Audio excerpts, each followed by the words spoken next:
Ya, selamat siang Bapak Ibu Saudara, jemaat yang diberkati oleh Tuhan. Pada siang hari ini kita berjumpa kembali dalam acara pendalaman Alkitab yang diselenggarakan oleh gereja kita, Gereja Isa Al-Masih Surabaya. Saya akan meneruskan pembahasan tentang kitab Ester, di mana saya kebagian di pasal yang ke-8. Namun sebelum itu mari kita mohon pimpinan Tuhan supaya segala sesuatu yang kita pelajari pada hari ini memberi berkat dan memberikan pengertian yang lebih baik lagi akan memahami firman Tuhan. Mari kita berdoa. Bapa di dalam surga, segala hormat, puji, syukur kami haturkan kehadirat-Mu. Jikalau Tuhan masih memberikan waktu, kesempatan, kesehatan bagi kami, sehingga kami bisa bersama-sama belajar kebenaran firman-Mu ya Tuhan. Tuhan kiranya menolong, menuntun kami, melalui kuasa Roh Kudus-Mu, kami dimampukan untuk dapat menangkap, mengerti, terlebih lagi kami bisa belajar bersama-sama tentang kitab Ester pada pasal yang ke-8 ini. Urapi setiap kami ya Tuhan, dan kami menyerahkan pembahasan dari awal ini sampai selesainya nanti di dalam nama Tuhan Yesus Kristus. Kami berdoa dan mengucap syukur. Amin. Langsung saja akan saya bacakan lanjutan dari pelajaran ini. Ester pasal yang ke-8, di mana Lembaga Alkitab Indonesia memberikan satu judul atau perikop perintah raja yang menguntungkan orang Yahudi. Tentu yang dimaksud di sini adalah Raja Ahasweros. Kita lanjutkan di dalam ayat yang pertama. Pada hari itu juga Raja Ahasweros mengaruniakan harta milik Haman, seteru orang Yahudi kepada Ester, sang ratu. Dan Mordekai masuk menghadap raja karena Ester telah memberitahukan apa pertalian Mordekai dengan dia. Maka raja mencabut cincin meterai yang diambil daripada Haman, lalu diserahkannya kepada Mordekai. Dan Mordekai diangkat oleh Ester menjadi kuasa atas harta milik Haman.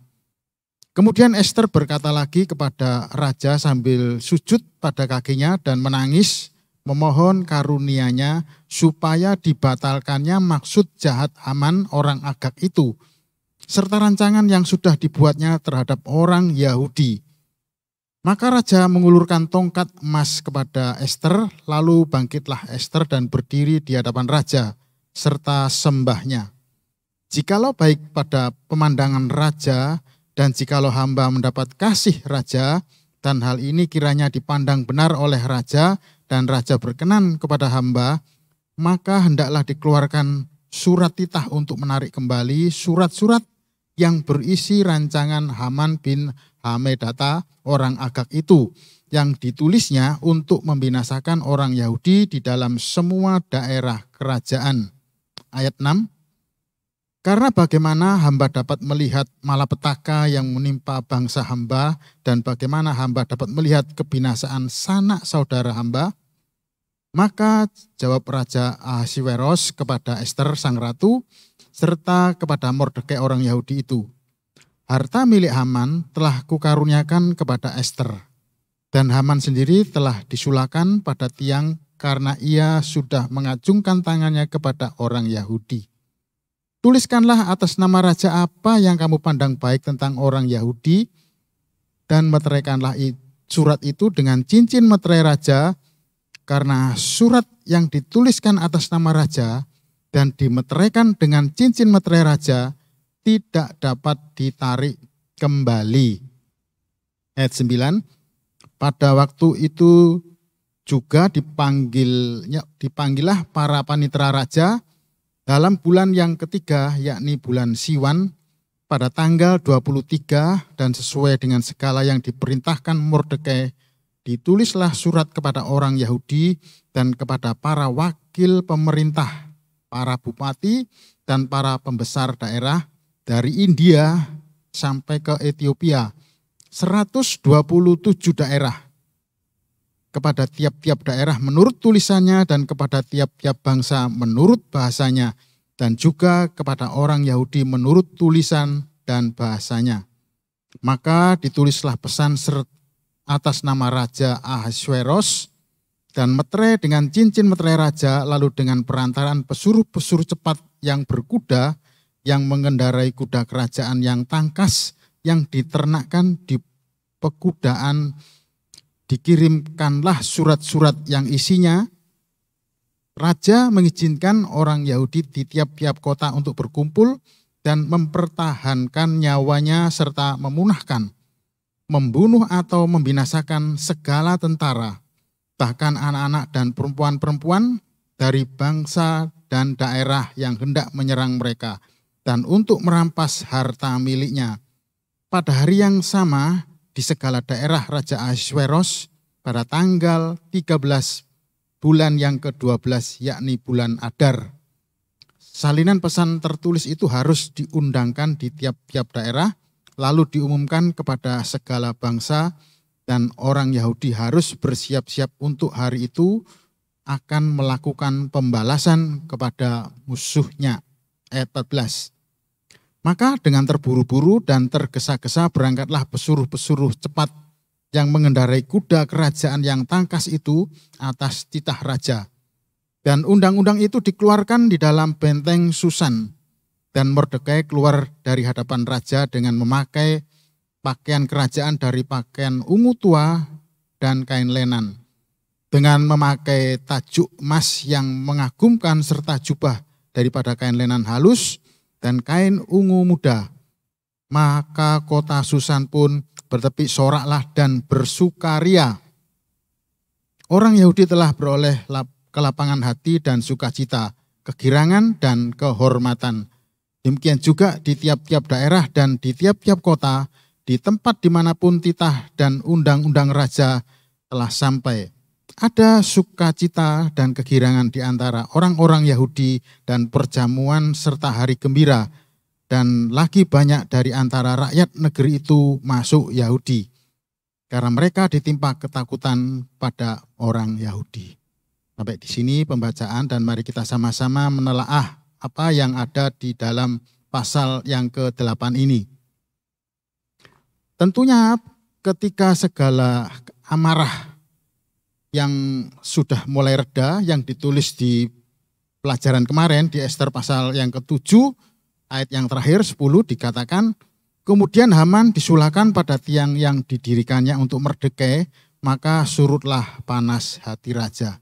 Dan setelah hati raja cukup netral kembali, tidak ada emosi, kemarahan, maka pada hari itu juga Raja Ahasweros mengaruniakan harta yang menjadi milik Haman itu kepada Ratu Ester.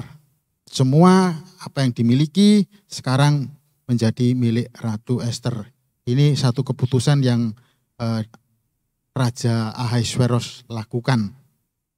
Kalau kita lihat di dalam pasal ini, bagaimanakah sampai Raja Ahasweros itu memberikan kemurahan yang sedemikian rupa.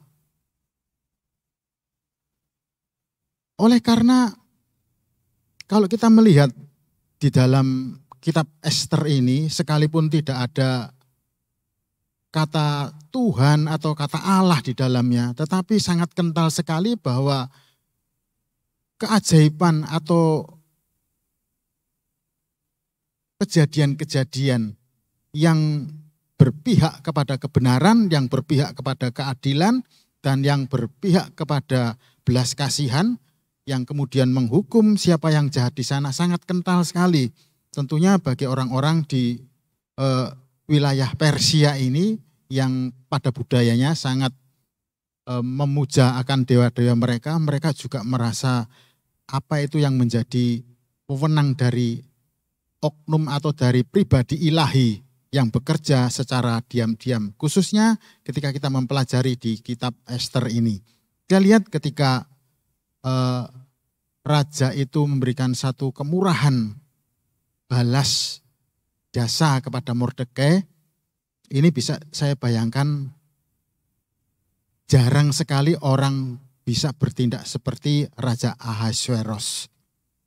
Setelah Raja Ahasweros ini memberikan satu penghargaan kepada Haman oleh karena dia mungkin sebagai panglima tentara yang sangat berperan di dalam memenangkan setiap peperangan, tetapi bagi raja menyelamatkan dari perencanaan pembunuhan terhadap dirinya itu jauh lebih memberikan satu penghargaan lagi kepada orang yang berjasa. Khususnya ini ditujukan kepada Mordekai, karena Mordekai lah yang mengetahui rancangan kedua pegawai istana itu yang ingin merancang untuk membunuh raja. Dan kemudian selang beberapa lama kita melihat di pelajaran sebelumnya bahwa raja belum memberikan apapun juga. Sehingga saya perhatikan begitu rupa raja itu menghargakan nyawanya yang sudah diselamatkan oleh Mordekai melalui berita ataupun rahasia yang diketahui oleh Mordekai atas rancangan untuk membunuh dirinya ini.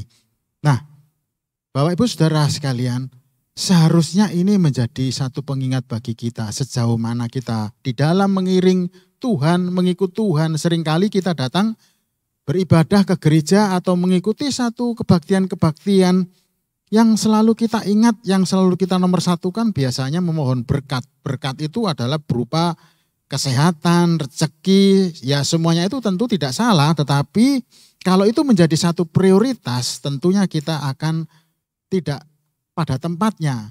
Sebab Tuhan sendiri mengetahui apa yang kita butuhkan. Tuhan juga memberikan hikmat, pengertian, kemampuan kepada kita untuk bekerja.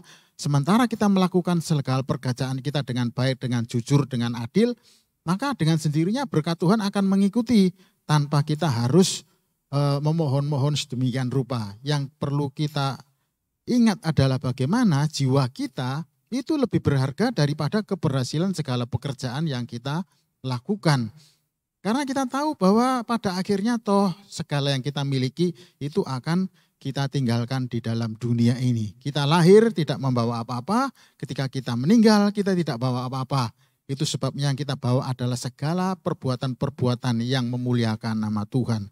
Sebab ketika kita diingatkan kepada peristiwa bagaimana raja ini sangat menghargai orang yang menyelamatkan dirinya, menyelamatkan nyawanya, biarlah kita ini juga bisa menjadi cermin terhadap raja ini. Bagaimana kita sebagai orang-orang yang percaya Tuhan, yang mengatakan ditebus melalui darah yang mahal, tetapi setiap kali kita ibadah yang menjadi konsentrasi fokus kita bukan kepada hutang nyawa kita kepada Tuhan, tapi justru hal-hal yang sifatnya sekunder, bukan yang utama.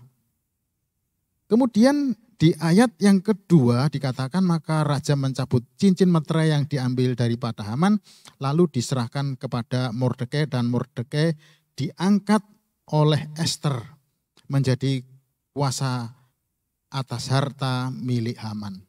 Kini Ratu Ester sudah mulai kelihatan perannya setelah dia diberi kuasa atas segala kekayaan milik Haman, maka Ratu Ester pun memberikan wewenang kepada pamannya yang bernama Mordekai ini untuk menguasai ataupun mengawasi segala milik harta yang tadinya milik Haman yang kemudian dipasrahkan kepada Ratu Ester. Di sini dikatakan bahwa raja mencabut cincin meterainya. Kita melihat satu kebaikan yang dialami oleh Ester maupun oleh Mordekai. Saya mengingat kepada satu ayat yang di dalam kitab Pengkhotbah itu mengatakan gini, lemparkanlah rotimu ke air maka engkau akan mendapatnya kembali lama setelah itu. Artinya di dalam Galatia 6 ayat 9 dikatakan janganlah kita jemu-jemu berbuat baik. Karena apabila sudah datang waktunya kita akan menuai jika kita tidak menjadi lemah. Jadi kamu saudara-saudara janganlah jemu-jemu berbuat apa yang baik. Ini suatu suatu nasihat bagi setiap kita. Meskipun kita berbuat baik seperti Mordekai ini tidak segera mendapatkan upah ataupun hadiah pada waktu itu, tetapi di kemudian hari setelah lewat beberapa tahun, antara 3-5 tahun baru didapatkan hadiah dari raja dan hadiahnya luar biasa. Karena di pasal yang ke-10 dari Ester ini ayat yang ketiga dikatakan pada akhirnya Mordekai itu menjadi orang kedua di bawah Raja Ahasweros. Itu yang kita bisa telusuri di ayat yang kedua. Sekarang ayat ketiga, kemudian Ester berkata lagi kepada raja sambil sujud pada kakinya dan menangis, mohon karunia-Nya supaya dibatalkan maksud jahat Haman. Kalau kita lihat di sini, menangisnya itu tidak sama dengan saat di mana Mordekai itu mendengar berita atau mendengar surat yang ditulis oleh Haman itu disiarkan kepada 127 provinsi di wilayah Persia ini untuk menghabiskan setiap nyawa orang Yahudi dan merampas semua harta miliknya. Kemudian Haman ini melolong-lolong di pelataran kerajaan itu. Tentu Ratu Ester ini tidak bersikap seperti itu. Cukup bisa diartikan menangis dalam arti gambar yang sederhana ya. Kita seperti gambar emoji di WhatsApp ataupun di mana itu air matanya sampai meluber kayak gitu ya. Tetapi di sini dikatakan cukup dipahami bahwa kelihatan bahwa matanya lebam, berkaca-kaca dan meneteskan air mata sudah cukup diartikan sebuah tangisan yang mendalam dari sikap ini. Dan tangisan daripada Ratu Ester ini di bawah sembahnya kepada Raja Ahasweros bukan seperti tangisan yang kolokan, tangisan yang aleman, tapi ini betul-betul satu tangisan yang benar. Karena dia tidak mementingkan dirinya sendiri. Persis seperti yang dikatakan di dalam Filipi 2 ayat 4. Dan janganlah tiap-tiap orang hanya memperhatikan kepentingannya sendiri, tetapi kepentingan orang lain juga. Filipi 2 juga ayat 21, sebab semuanya mencari kepentingannya sendiri bukan kepentingan Kristus. Nah sekali lagi Bapak Ibu Saudara, jikalau boleh digambarkan bahwa tangisan Ratu Ester ini juga mirip ketika Tuhan Yesus itu masuk Yerusalem dan ketika Yesus sudah dekat melihat kota itu, Yerusalem, ia menangisinya. Katanya, wahai betapa baiknya jika pada hari ini juga engkau mengerti apa yang perlu untuk damai sejahteramu. Tetapi sekarang hal itu tersembunyi bagimu. Sementara bayangan yang tergambar di depan mata Ratu Ester adalah bagaimana bangsanya itu akan menjadi mayat-mayat yang bergelimpangan jikalau dia tidak segera mengambil satu keputusan memohon belas kasih dari raja untuk membatalkan surat yang telah dibuat oleh Haman dengan meterai dari raja itu. Bagaimana selanjutnya? Marilah kita baca di ayat yang kelima. Jikalau baik pada pemandangan raja dan jikalau hamba mendapat kasih raja dan hal ini kiranya dipandang benar oleh raja dan raja berkenan kepada hamba, maka hendaklah dikeluarkan surat titah untuk menarik kembali surat-surat yang berisi rancangan Haman bin Hamedata, orang Agag itu, yang ditulisnya untuk membinasakan orang Yahudi di dalam semua daerah kerajaan. Artinya di 127 provinsi mulai dari Hindia sampai Ethiopia. Nah, kita melihat di sini bahwa begitu antipatinya ya, begitu bencinya itu sampai mengakar sedemikian. Sebetulnya beberapa waktu yang lalu Pak Linder menyampaikan siapa sebetulnya Agag ini. Lihat bahwa Agag adalah raja orang Amalek yang ditangkap hidup-hidup oleh Raja Saul, tetapi rakyatnya ditumpasnya sedangkan dia sendiri diselamatkan. Akhirnya Nabi Samuel itu sangat marah kepada Saul. Tapi coba kita lihat, sebetulnya siapakah Amalek itu? Kalau tadi Agag adalah raja orang Amalek. Sekarang Amalek itu siapa? Bangsa itu bangsa siapa? Di Kejadian pasal 36 ayat 4 ada ini nama orang ya, bukan ada terus ada apa gitu, bukan. Ada ini nama orang. Orang ini adalah istri Esau. Esau adalah saudara kembar dari Yakub. Dari satu bapak yang bernama Ishak, satu ibu yang namanya Ribka. Lahir anak kembar yang Lahir pertama itu Esau, yang kedua adalah Yakub. Nah, Esau ini punya istri yang namanya Ada. Di Kejadian 36 ayat 4, Ada melahirkan Elifas. Jadi anak sulung dari Esau adalah Elifas. Dan Basmat, istri kedua dari Esau, melahirkan Rehuel. Di Kejadian 36 ayat yang 12, Timna adalah gundi Elifas, anak Esau. Jadi Esau ini selain punya istri juga punya gundi yang namanya Timna. Ia melahirkan Amalek bagi Elifas. Itulah cucu-cucu Ada, istri Esau. Jadi sebetulnya Amalek ini cucu dari Esau. Esau saudara Yakub. Ketika Amalek berperang dengan Israel, sebetulnya mereka masih ada hubungan darah. Sebetulnya, tetapi dikatakan di sini mereka sangat bermusuhan. Lalu dikatakan di dalam Kejadian 36 juga ayat yang ke-15, inilah kepala-kepala kaum Bani Esau, keturunan Elifas, anak sulung Esau, dan seterusnya. Lalu siapakah nama Elifas di dalam Alkitab yang lain? Di dalam kitab Ayub, ternyata nama Elifas ini juga muncul. Ayub 2 ayat 11, ketika didengar sahabat Ayub mendengar kabar tentang segala malapetaka yang menimpa dia, maka datanglah mereka dari tempatnya masing-masing. Yakni satu, Elifas orang Teman, berarti ini anaknya Esau. Dan Bildad orang Suah serta Sofar orang Naama. Mereka bersepakat untuk mengucapkan bela sungkawa kepadanya dan menghibur dia. Maksudnya menghibur Ayub ketika Ayub diuji oleh Tuhan dengan penyakit, dengan kebangkrutan, dan dengan segala penderitaan yang sangat luar biasa. Ayat 7 dari pasal 42 dari Ayub, setelah Tuhan mengucapkan firman itu kepada Ayub, maka firman Tuhan kepada Elifas orang Teman, murkaku menyala terhadap engkau dan terhadap kedua sahabatmu, karena kamu tidak berkata benar tentang aku seperti hambaku Ayub.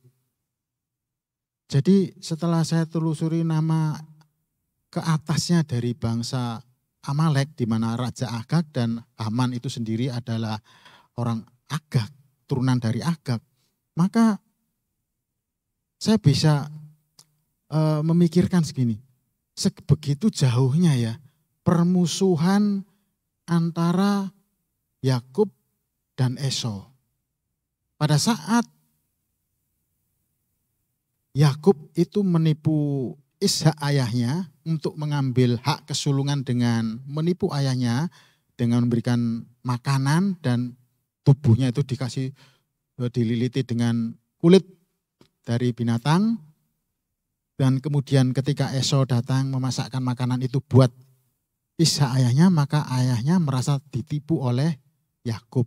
Sejak saat itu Esau menjadi dendam. Kapan saatnya nanti? Dia menunggu sampai nanti pada saat di mana ayahnya Ishak itu meninggal, dia akan membunuh adiknya Yakub karena sudah merampas hak kesulungannya atau paling tidak menipu. Sebetulnya ini bukan satu hal yang betul-betul sepenuhnya salah Yakub, sebab Esau sendiri merasa ditulis di dalam Alkitab, dia tidak terlalu peduli dengan apa itu hak kesulungan, dia meremehkan. Sehingga hanya Yakub atas nasihat ibunya Ribkah, dia memperhatikan hak kesulungan. Dan memang di dalam Alkitab dikatakan bahwa ketika kedua anak ini mau lahir, dikatakan Tuhan akan mengasihi Yakub dan membenci Esau. Kata membenci Esau dan mengasihi Yakub seringkali yang saya dengar itu masalah pemilihan orang-orang yang menjadi milik Tuhan. Jadi sebelum mereka melakukan apa-apa, mereka sudah dipilih. Ya enggak apa-apa sih, karena memang banyak orang yang sudah berpegang pada pemikiran yang demikian, pemahaman seperti itu banyak yang dipegang, khususnya bagi yang percaya kepada predestinasi bahwa Allah telah memilih dahulu. Tetapi kalau saya boleh meminjam istilah yang ada di dalam kitab Ibrani, maka menurut saya lebih mendapatkan jawabannya. Apa itu menurut kitab Ibrani? Kitab Ibrani pasal yang ke-7 ayat 5 sampai yang ke-10 berbunyi seperti ini. Ibrani 7 ayat 5 sampai 10. Dan mereka dari anak-anak Lewi yang menerima jabatan imam mendapat tugas menurut hukum Taurat untuk memungut persepuluhan dari umat Israel, yaitu dari saudara-saudara mereka, sekalipun mereka ini juga adalah sama-sama keturunan Abraham. Tetapi Melkisedek yang bukan keturunan mereka memungut persepuluhan dari Abraham dan memberkati dia walaupun ia adalah pemilik janji. Walaupun Abraham itu pemilik janji, tetapi Melkisedek tetap memungut persepuluhan dari Abraham. Ayat 7, memang tidak dapat disangkal bahwa apa yang lebih rendah diberkati oleh yang lebih tinggi. Dan di sini manusia fana menerima persepuluhan, dan di sana ia Tuhan yang tentang dia diberi kesaksian bahwa ia hidup. Maka dapatlah dikatakan bahwa dengan perantaraan Abraham dipungut juga persepuluhan dari Lewi yang berhak menerima persepuluhan. Perhatikan ayat yang 10. Ayat 9, 10 ini. Ayat 9 saya ulangi ya, 9, 10. Maka dapat dikatakan bahwa dengan perantaraan Abraham dipungut juga persepuluhan dari Lewi. Jadi intinya Lewi juga harus memberikan persepuluhan, yang berhak menerima persepuluhan. Sebab ia sendiri berada dalam tubuh bapak leluhurnya ketika Melkisedek menyosong bapak leluhurnya. Lalu apa kaitannya? Saya melihat ini satu eksistensi. Eksistensi dari sini dari pembelaan dari kitab Ibrani bahwa bagaimanapun juga Lewi itu dipungut persepuluhan. Dari siapa? Dari Melkisedek. Pada saat apa? Pada saat eksistensi daripada atau keberadaan Lewi itu masih di dalam tubuh Abraham. Nah, kalau saya melihat ini, saya terapkan kepada Amalek tadi, juga kepada Israel. Maka ketika Tuhan mengatakan aku membenci Esau dan mengasihi Yakub, itu tidak benar-benar kepada satu pribadi Esau dan satu pribadi Yakub. Tetapi melihat eksistensi Amalek itu yang ada di dalam Esau. Dan eksistensi Israel yang ada di dalam Yakub. Tetapi bukan cuma itu, eksistensi kemudian di mana Sang Kristus itu juga ada di dalam Yakub. Inilah yang membuat saya lebih lebih memegang hal ini. Jadi keberadaan eksistensi siapa yang jauh ke depan itu yang menjadi alasan mengapa Allah itu jauh-jauh hari mengatakan seperti itu. Mungkin ini dianggap mengada-ada atau berlebihan. Saya anggap tidak. Karena pada kejadian ketika Hawa itu makan buah yang dilarang dan kemudian dia mengatakan kutuk kepada ular bahwa keturunan perempuan artinya eksistensi dari perempuan ini bukan eksistensi dari Adam tetapi eksistensi dari perempuan ini yang akan meremukkan kepalamu. Dan kita percaya bahwa eksistensi dari Kristus itu kemudian muncul memang dari perempuan dan bukan dari benih laki-laki. Nah, kita sekarang kembali lagi setelah sedikit selingan mengenal siapa itu Amalek, ternyata masih saudara sebetulnya lewat Esau dan Yakub. Kita membaca ayat yang ke-7 dan selanjutnya. Maka jawab Raja Ahasveros kepada Ester sang ratu serta kepada Mordekai orang Yahudi itu, harta milik Haman telah kukaruniakan kepada Ester. Dan Haman sendiri telah disulahkan pada tiang karena ia sudah mengacungkan tangannya kepada orang Yahudi. Tuliskanlah atas nama raja apa yang kamu pandang baik tentang orang Yahudi dan meteraikanlah surat itu dengan cincin meterai raja. Karena surat yang dituliskan atas nama raja dan dimeteraikan dengan cincin meterai raja tidak dapat ditarik kembali. Begitu kuatnya cap cincin meterai itu khususnya bagi pemerintahan Persia. Kita melihat bahwa undang-undang yang dipegang oleh bangsa Persia ini sangat konsisten sekali. Apa yang sudah dikeluarkan surat dan kemudian dicap oleh cincin meterai dari sang raja tidak dapat ditarik kembali. Seringkali kita melihat bahwa begitu kuatnya, tapi di sisi lain juga begitu lemahnya. Karena akibatnya ketika raja itu melihat bahwa keputusan yang dia ambil itu tidak dapat ditarik kembali dan ternyata keputusan itu salah, ini menjadi bumerang. Tetapi saya melihat sebijak-bijaknya manusia, sepandai-pandainya manusia membuat rancangan dan keputusan, pada akhirnya karena manusia itu tidak maha kuasa dan tidak maha sempurna, ada juga tempat-tempat yang bisa menjatuhkan dia. Di kitab Ayub sendiri pasal 5 ayat 13 dikatakan, Tuhan menangkap orang berhikmat dalam kecerdikannya sendiri. Sehingga rancangan orang yang belat-belit digagalkan. Dikatakan juga di dalam 1 Korintus 3:19, karena hikmat dunia ini adalah kebodohan bagi Allah sebab ada tertulis, Ia Allah yang menangkap orang berhikmat dalam kecerdikannya. Jadi sebagaimana dikatakan oleh firman-Nya, janganlah kita mengandalkan kebijaksanaan kita, karena pada akhirnya kita sendiri akan terjebak seperti halnya yang dikatakan di dalam surat yang dicap oleh meterai Raja Ahasveros. Tetapi apa lalu keuntungannya? Keuntungannya ketika surat ini tidak dapat ditarik kembali, nomor satu, raja tentu tidak bisa mengembalikan posisi Ratu Wasti kepada posisinya semula sebagai ratu. Ini membuat satu keuntungan bagi orang lain, terutama Ester dari bangsa Yahudi yang bisa menggantikan Ratu Wasti. Jikalau surat itu bisa dianulir atau bisa digagalkan, maka kesempatan Ester ini pun tidak akan terjadi dan mungkin kitab Ester ini juga tidak akan tertulis seperti ini. Kita baca selanjutnya. Pada waktu itu juga dipanggillah para panitera raja dalam bulan yang ketiga, yakni bulan Siwan.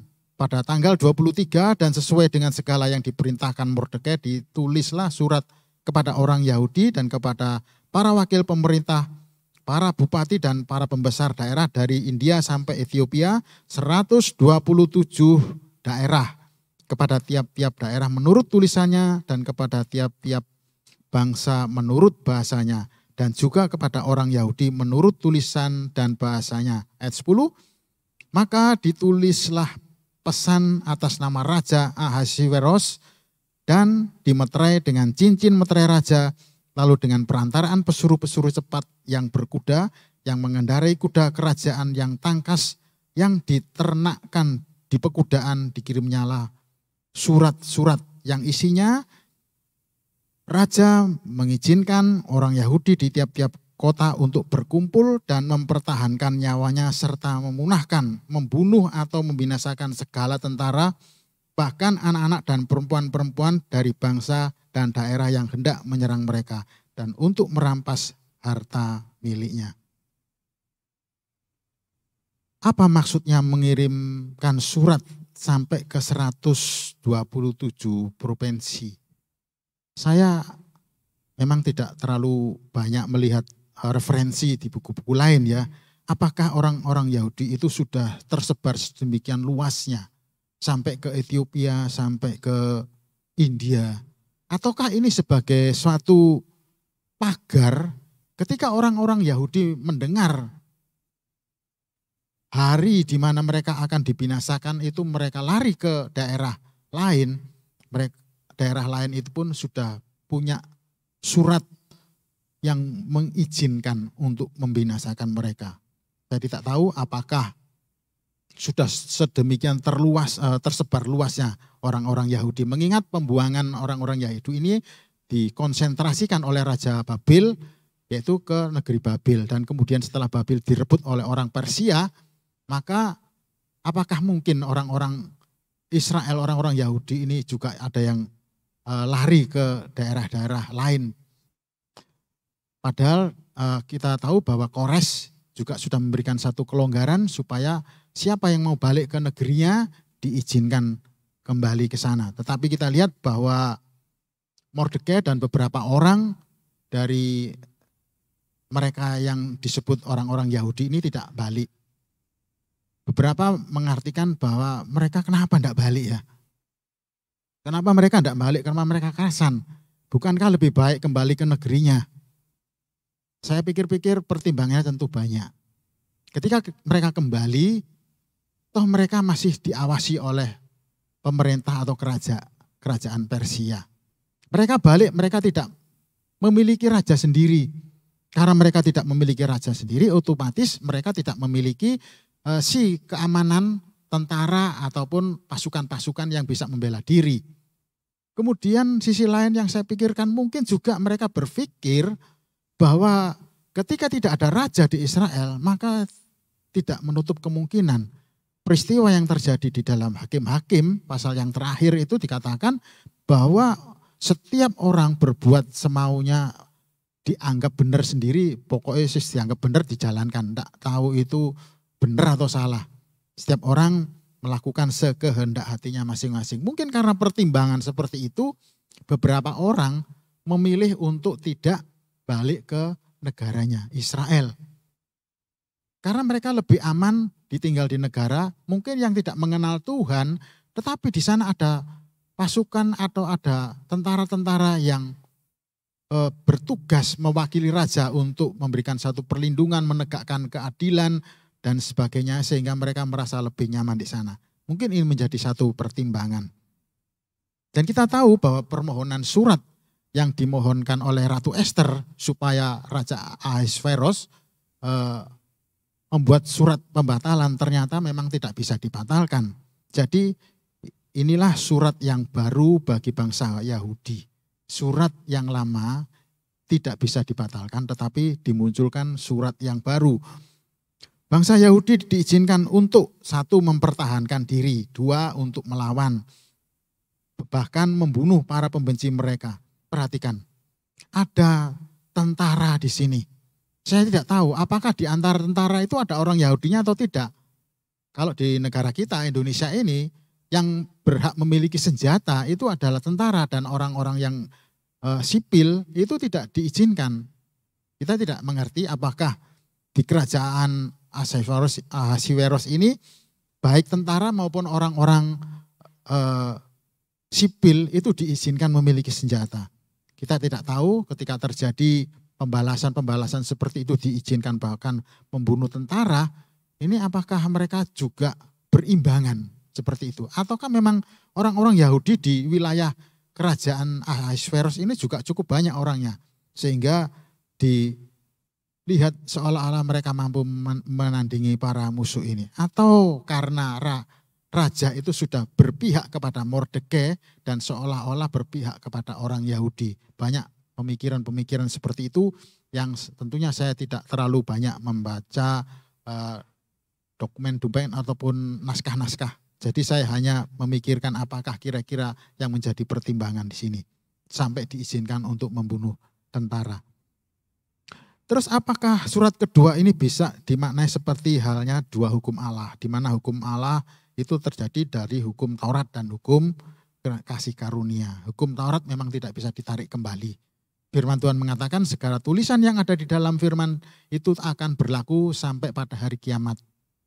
Nah, dikatakan hukum Taurat memang ada beberapa yang dibatalkan, yaitu hukum seremonial, tetapi hukum moral, bagaimana hukum moral itu berhubungan dengan moral kepada Allah dan moral kepada sesama itu tidak bisa dibatalkan. Bahkan apabila itu dilanggar, ada akibat konsekuensi yang berat yang harus ditanggungnya. Ketika orang mengaku bahwa dia mengasihi Allah, dia juga harus menyatakan kasihnya kepada sesama. Bagaimana dia bisa mengasihi Allah yang tidak kelihatan, sedangkan kepada sesamanya mereka itu menyatakan kebenciannya. Ini menjadi satu pemikiran yang logis yang bisa dilihat. Jadi kalau ada orang yang mengasihi Allah itu harus ditunjukkan melalui kasihnya kepada sesama. Seperti ini kira-kira, dan PL itu hukum Taurat membuktikan bahwa Paulus pun menyatakan sekalipun hukum Taurat itu kudus, tapi hukum Taurat itu justru menyatakan kesalahan-kesalahan yang dimana orang tidak bisa berkelit lagi atas kesalahan itu. Intinya setiap orang pasti punya salah dan akibatnya adalah satu kematian. Kalau bisa diistilahkan membuktikan bahwa hukum Taurat itu membuktikan manusia sebagai non posse non picari. Manusia tidak bisa berbuat dosa, tidak bisa tidak berbuat dosa. Jadi apa yang dilakukan selalu berbuat dosa. Kok bisa? Orang berbuat baik dengan motivasi yang salah, maka perbuatan baiknya pun dianggap berdosa juga. Jadi kita mesti hati-hati kalau berbuat baik tanpa motivasi juga percuma, tidak bisa dikatakan baik. Motivasi baik, pemberiannya baik, caranya salah, orang yang dikasih juga tidak akan mau. Mungkin terlalu kasar, terlalu merendahkan derajat orang yang mau diberi itu, mereka juga akan menolak. Tetapi hukum kasih karunia memungkinkan. Supaya apa? Supaya manusia itu menentang sifat-sifat yang buruk tadi. Ketika mengasihi, kasihilah dengan tulus, kasihilah dengan jujur, kasihilah dengan cara menguwongke orang yang dikasihi. Sehingga orang yang dikasihi ini pun bisa terangkat harkatnya sebagai manusia. Sekalipun dia mungkin tidak terlalu banyak diangkat dari sisi derajat materinya, tetapi dari sisi kemanusiaannya bisa diuwongke, dia merasa oh ada orang yang masih menguwongkan sesamanya sehingga dia masih mendapatkan satu penghiburan di dalam setiap kesulitan yang dia hadapi, dia akan jalani dengan penuh kekuatan. Kita lanjutkan di ayat 12. Pada hari yang sama di segala daerah Raja Aswaros pada tanggal 13 bulan yang ke-12 yakni bulan Adar. Salinan pesan tertulis itu harus diundangkan di tiap-tiap daerah lalu diumumkan kepada segala bangsa dan orang Yahudi harus bersiap-siap untuk hari itu akan melakukan pembalasan kepada musuhnya. Maka dengan terburu-buru dan tergesa-gesa berangkatlah pesuruh-pesuruh cepat yang mengendarai kuda kerajaan yang tangkas itu atas titah raja dan undang-undang itu dikeluarkan di dalam benteng Susan. Dan Mordekai keluar dari hadapan raja dengan memakai pakaian kerajaan daripada kain ungu tua dan kain lenan dan memakai tajuk emas yang mengagumkan serta jubah dari kain lenan halus dan kain ungu muda. Maka kota Susan pun bertepik soraklah dan bersukacita. Orang-orang Yahudi telah beroleh kelapangan hati dan sukacita, kegirangan dan kehormatan. Kita akan meneliti pada hari yang sama dengan apa? Sama dengan ketika beberapa tahun sebelumnya itu Haman melakukan satu pengundian yang disebut Hari Raya Purim. Di mana ditentukan setelah diundi cari hari yang baik ketemu hari pada tanggal 13. Kemudian pada bulan apa? Pada bulan yang tanggal 13 bulan yang ke-12. Pada hari itu tanknya itu langsung secara besar-besaran pembinasaan untuk orang Yahudi. Nah pada hari yang sama itu dikatakan di dalam surat yang ditulis oleh Mordekai, kamu tidak boleh membela sebelum hari itu. Mungkin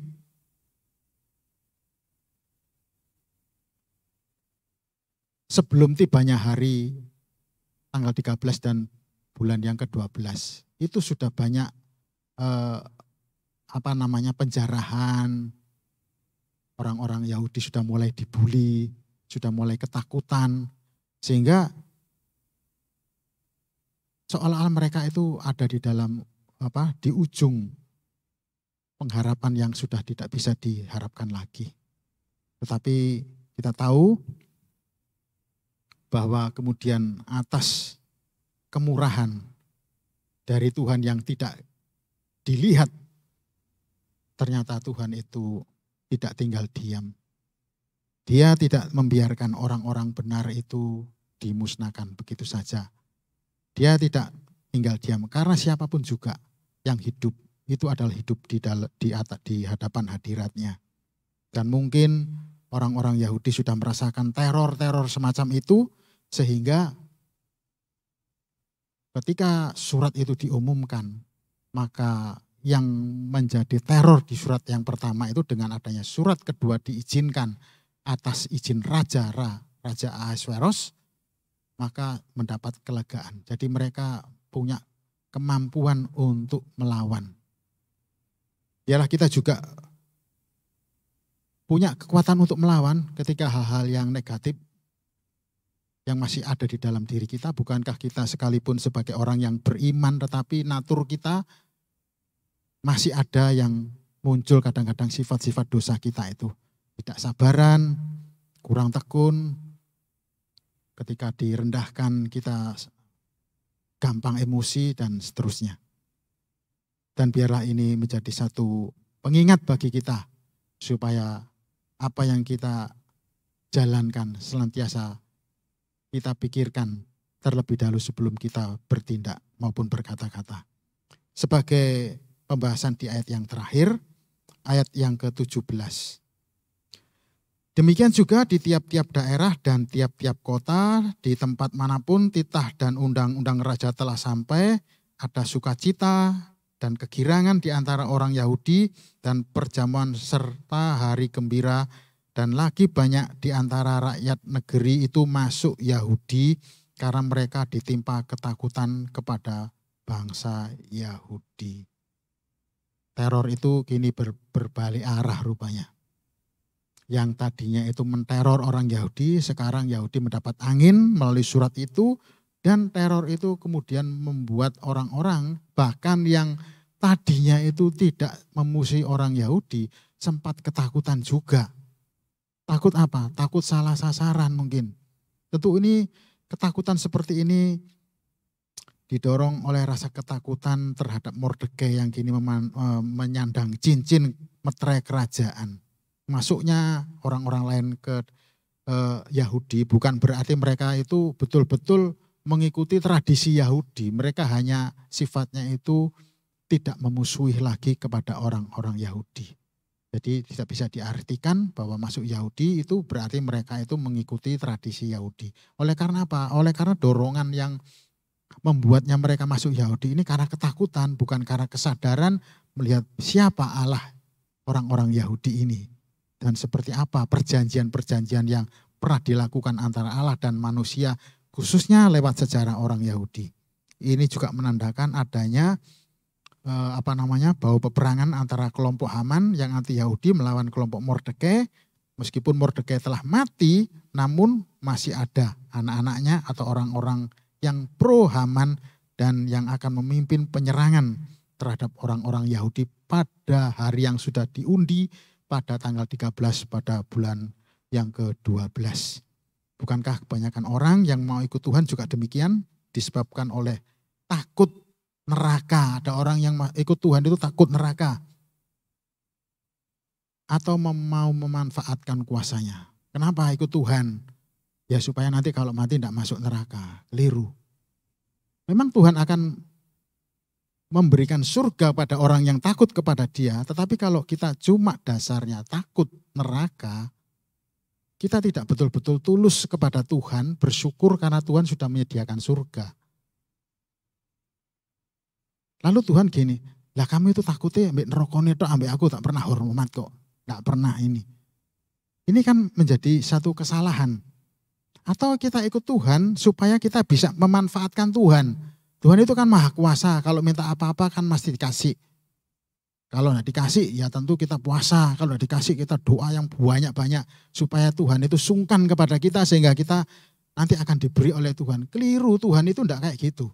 Tuhan itu kadang-kadang juga membuat kita itu sengsara, tapi Tuhan di balik sengsara itu memberikan kekuatan supaya kita saat sengsara itu kita bisa menunjukkan iman kita kepada Tuhan dan Tuhan itu bisa menyenangkan hatinya. Sekalipun kamu tak uji demikian berat, tapi kamu tidak goyah imannya. Luar biasa, saya senang sama kamu. Nah kayak gini, orang kayak gini tidak perlu minta surga, pasti dia akan diberi surga sama Tuhan. Tapi kalau orang yang ngoyo minta neraka, minta surga, menjauhi neraka dengan segala perbuatan baik, malah dia akan terjebak bahwa Allah itu bisa disogok dengan kebaikan. Bukan seperti itu. Siapa yang bisa menyogok Tuhan? Siapa yang bisa mengubah kebaikan Tuhan. Tidak ada. Kebaikan Tuhan sangat luas. Seperti yang dikatakan oleh Tuhan Yesus ketika Tuhan Yesus itu sedang dicari-cari oleh orang-orang pada waktu ada di tepi danau. Di Yohanes 6, 26, 27 dikatakan, Yesus menjawab mereka, aku berkata kepadamu sesungguhnya kamu mencari aku bukan karena kamu telah melihat tanda-tanda sebagaimana diberikan oleh Tuhan Yesus, melainkan karena kamu telah makan roti itu dan kamu kenyang.